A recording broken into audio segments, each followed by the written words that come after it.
ये माया काऊ की नाए है, जाको पीछे छोड़ दो, माया को पीछे छोड़ दो और माया पति के पीछे पड़ जाओ तो ये माया तुम्हारे पीछे ही रहेगी हमेशा, और तुम इसके आगे आगे भागे बांध रखी है अम्मा, तो तुम तो पीछे मत पड़ो, इसे पीछे छोड़ो, आगे कल्ले हो तो वही तो कल्याण है। धर्म तट पर महाराज सुखदेव राजा परीक्षित को कथा सुनाते, कहते राजन परीक्षित, कंस का जब से वध हो गया, कंस की पत्नियां अस्थि और प्राप्ति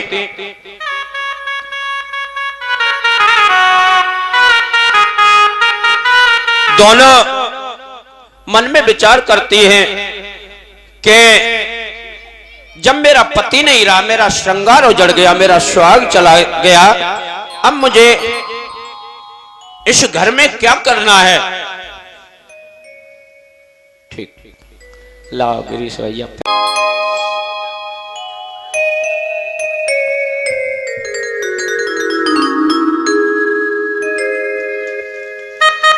और ये गिरीश पाल बड़ेली से जसवंत भैया के साले साहब नोटों के हार से सम्मानित करते हैं। भगवान इनकी दुकान सामने ही है, बैंक के पास खूब नोटों से भरी रहे। और एक बात याद आ गई, दुकान में जो लक्ष्मी और गणेश की मूर्ति लगाई जाती है तो लक्ष्मी जी की खड़ी मूर्ति लगाई जाती है। जब लक्ष्मी जी खड़ी होंगे, खड़े का और कलश से नीचे लक्ष्मी जी सोना चांदी बिखेरती हुई, ऐसी लक्ष्मी जी की जहां पे मूर्ति होती है तो इसका मतलब होता लक्ष्मी आई और गई, एक जगह नहीं रुकती। तो दुकान में खड़ी मूर्ति इसीलिए लगाई जाती है क्योंकि दुकान में लक्ष्मी आए और जाए, जब आयात निर्यात होगा तभी तो हमें लाभ होगा। दुकान में बैठी हुई लक्ष्मी की मूर्ति नहीं लगाई जाती है, बैठी हुई मूर्ति की लक्ष्मी घर में लगाई जाती है। और गणेश जी की सूंड दाहिने हाथ की तरफ हो ऐसी दुकान में लगाई जाती है, बाएं घर में लगाई जाती है, और बाएं हाथ की तरफ हो सूंड ऐसी दुकान में लगाई जाती है। तो लक्ष्मी का यानी जो सामान दुकान में आता है वो जल्दी बिक जाता है, आया और गया। अब किसी की दुकान कम चलती है, दुकान में बिक्री नहीं होती है, तो एक उपाय है कि छोटी बछिया यानी 1 साल से नीचे गाय कि बछिया का गोबर थोड़ा और गाय के दूध का फेन, जहाँ गाय दुही जाए तो ऊपर का फेना फेना लो और थोड़ा गोबर उस फेन में मार लो, लेप बना लो और अपनी दुकान के मुख्य दरवाजे पर स्वास्तिक बना दो अपने हाथ से 9 अंगुल का चारों तरफ। बस इतना करने से चुपचाप बिना खुपटे दुकान की बिक्री बढ़नी चालू हो जाएगी दूसरे ही दिन से। ये शास्त्रों की बातें कभी मिथ्या नहीं होती हैं। बोलिए गोविंद भगवान की जय हो। कंस की पत्नियां मन में विचार करती है, बहन जरासंध की बेटी है, कब मेरा पति नहीं है तो ये घर किस काम का है, जब मेरा सुहाग उजड़ गया तो ये राग कैसा मुझे भाई। और दोनों बेचारे बहन विचार करने लगी, है रागो बही सुख बागो बही लेकिन अनुराग न जाता है।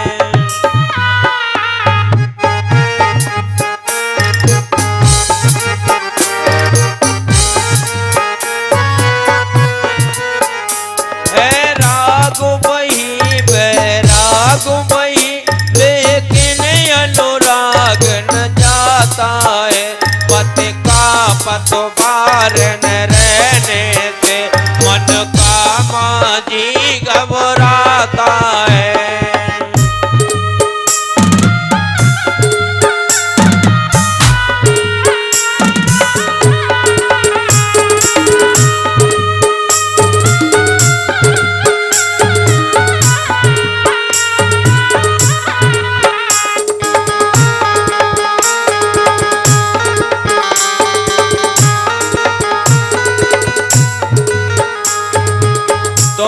बहनें विचार करने लगी, कहती हैं वही महल हैं, वैसे ही ठाट हैं, और कृष्ण हमारा ख्याल भी वैसा ही रखते हैं, लेकिन जब तक पति नहीं है तब तक अब मेरा मन इस महलों में लगता नहीं है। जरासंध की बेटियां रथ पर हुई सवार,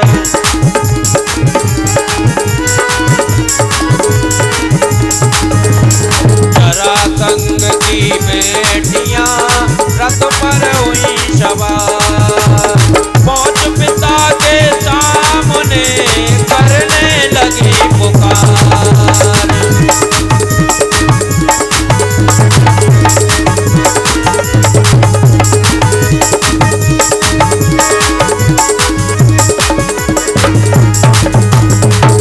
दोनों बेटी जरासंध की, कंस की दोनों पत्नियां रथ पर सवार हुई और जरासंध के सामने जाके रोने लगी, रुदन करने लगी। जरासंध कहता है, बेटी ये हालत तुम्हारी किसने की है? तुम्हारा स्वाग किसने उजाड़ा है? बेटी मुझसे देखा नहीं जाता है, जिसने तुम्हारा स्वाग उजाड़ा वो मेरे हाथों से जीवित नहीं बचेगा। दोनों बहनें अपने पिता को सारा हाल बताती हैं। पिता का खून में उबाल आ जाता है और बहुत विशाल सेना तैयार करता है और मथुरा पर चढ़ाई कर देता है। मथुरा पर चढ़ाई करता है, धोखे से चढ़ाई की है। कृष्ण और बलराम भगवान सब जानने वाले हैं। तन की जाने मन की जाने, जाने चित्त की चोरी, उन हरि से का छिपी जगह हाथ में जीवन डोरी। भगवान कन्हैया विचार करने लगे, मुझे तेरा ही इंतजार था। कंस गया है लेकिन तू दुराचारी है, तेरे पास इतनी सेना है कि दुनिया में सबसे ज्यादा है।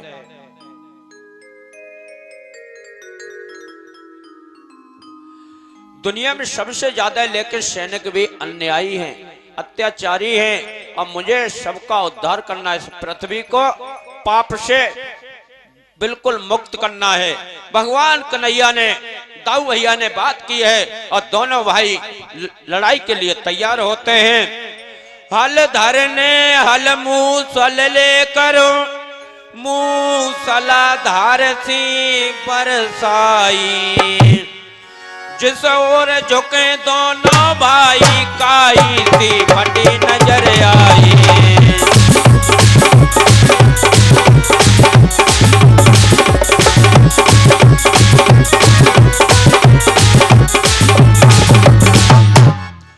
भगवान कन्हैया ने और बलराम ने सारी सेना को मार दिया और सेना को मारकर जरासंध को बांध लिया। जरासंध को बांधा है। भगवान कन्हैया कहने लगे, भैया अभी तो बहुत बाकी है, इसे छोड़ दो। ये मानेगा नहीं, ये दुष्ट है, इसे छोड़ दोगे ये फिर चढ़ाई करेगा और फिर से सेना लेके आएगा। इसके पास बहुत सेना है, जब बार बार लाएगा तभी उसका कल्याण होगा, उद्धार होगा, सब मरेंगे, पापियों से धरा खाली होगी। भगवान कन्हैया छुड़वा देते हैं। जरासंध फिर से सेना को तैयार करके लाता है। भगवान कन्हैया फिर हरा देते हैं, सारी सेना का संहार कर देते हैं। इस तरह से 16 बार जरासंध ने चढ़ाई की है। 16 बार भगवान कन्हैया ने हराया है। अब की बार तो जरासंध ने बहुत विशाल सेना तैयार की। काल यवन नाम का एक राजा है, उसको भी बुलाया है। काल यवन नाम का जो राजा है उसे अमरता का वरदान है। ब्रह्मा जी से वरदान पाया अमरता का, यानी अमर हो जाए हम। और भगवान तो इस दुनिया में जो आया उस किसी को अमर होने नहीं देते हैं। भगवान से चाल किसी की नहीं चलती है, कैसा भी वरदान मांग लो। काल यवन 7 में है। भगवान कन्हैया दाऊ भैया मथुरा में है और ये फिर से चढ़ाई करता है। भगवान कन्हैया मन में सोचते हैं कि ये काल यवन को अमरता का वरदान है, ये ऐसे नहीं मरेगा, इसे ऐसे नहीं मार सकते। भगवान कन्हैया दाऊ भैया से कहते हैं, दाऊ भैया हमारे काफी नाम है। कोई कन्हुआ कहता है, कोई गोविंद कहता है, कोई गोपाल कहता है, कोई माधव कहता है, कोई यशोदा नंदन कहता है, कोई नंदनंदन कहता है, कोई माखन चोर कहता है, कोई वसुदेव कहता है। और दाऊ भैया आज एक नाम मेरा और होगा, रण छोड़। आज से लोग मुझे रण छोड़ के नाम से और जानेंगे। आज हम रण को छोड़ के भागेंगे। जैसे ही काल यवन ने चढ़ाई की है, भगवान कन्हैया भाग दिए। काली यवन पीछे पीछे, भगवान कन्हैया आगे आगे। भगवान कन्हैया भागते जा रहे हैं। राजस्थान में धौलपुर की गुफा में पहुंचे। वहां पर राजा मुचकुंद सतयुग से ही सो रहे हैं। राजा मुचकुंद ने धर्म के हित में इतनी लड़ाइयां की थी कि कई वर्षों तक बेचारे सो नहीं पाए। भगवान प्रसन्न हो गए उनकी भक्ति से, तो राजा मुचकुंद को वरदान मांगने को कहा। तो राजा मुचकुंद कहते हैं, प्रभु हम सोए नहीं काफी समय से, हमें नींद दे दो और हम जी भर के सो लें, और हमें जो जगाए कच्ची नींद में वो हमारी नजरों से भस्म हो जाए, हमारी आंखों की दृष्टि पड़ते ही वो भस्म हो जाए।